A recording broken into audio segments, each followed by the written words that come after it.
Павел Исаакович, вы слышите? Да, теперь слышу. Вы готовы начать слушать дело гражданское? Да, конечно. Значит, судебное заседание объявляется открытым. Слушается гражданское дело по заявлению Левинова Павла Исааковича, жалоба на неправомерные действия заместителя главы администрации Первомайского района города Витебска Гурченко.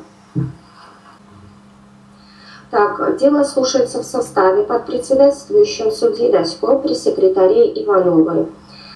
Согласны ли вы слушать дело в отсутствии заместителя главы администрации Первомайского района города Витебска Гурченко, от которой поступило заявление о рассмотрении дела в ее отсутствии? Ну, если можно узнать... Готовы ли вы начать слушать дело? Не, ну причину узнать, чего она отсутствует. Не хочет она, не уважает суд или... Находится в отпуске и просто рассматривать дело в ее отсутствии. Я бы хотел рассматривать дело в присутствии стороны. Значит, суд определил начать слушать дело в отсутствии заместителя главы администрации Первомайского района Гурченко. Заслушивается жалоба. Заместитель главы администрации Первомайского района города Витебска Гурченко, игнорируя статьи 19.21 Международного пакта о гражданских и политических правах, решение Комитета ООН по правам человека, статьи 2.8, 23, 33, 35, 63 Конституции Республики Беларусь, совершила действия, которыми ущемлены мои права и свободные выражения, своего мнения и наметные события. На основании изложенного, руководствуясь международным пактом о политических правах, просит понудить заместителя главы администрации Гурченко явиться в судебное заседание. Если у суда есть какие-либо уточняющие вопросы, я готов на них ответить. Скажите, по данной жалобе вы обращались непосредственно с заявлением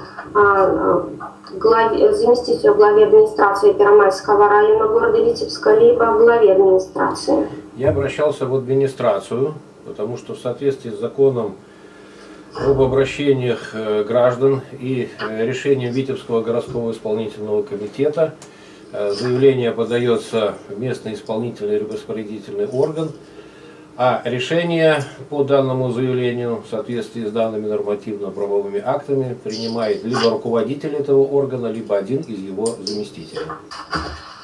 Суд переходит к судебным прениям. Пожалуйста, вам в прениях слово, Павел Исаакович. Высокий суд, я довольно подробно все изложил в своей жалобе. Вы довольно подробно огласили данную жалобу. Я еще бы хотел заострить внимание, что при аналогичных обстоятельствах пятилетней давности Комитет ООН по правам человека принял решение о том, что Республика Беларусь нарушила мое право и рекомендовал Республике Беларусь принять все необходимые меры, чтобы не допускать таких нарушений в будущем. Для меня до сих пор остается загадкой, почему Гурченко запретила мне 1 минуту постоять в лесопарковой полосе.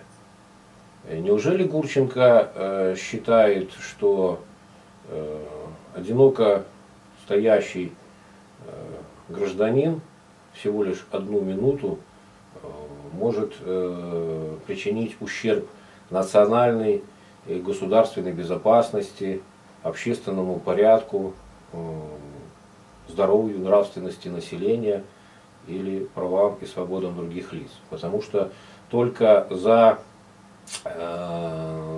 нарушение этого мои права могли быть ограничены. Но вместе с тем в запрете Гурченко обоснование, почему же она отказала мне в реализации своего права, нет. Все. Ну да, высокий суд.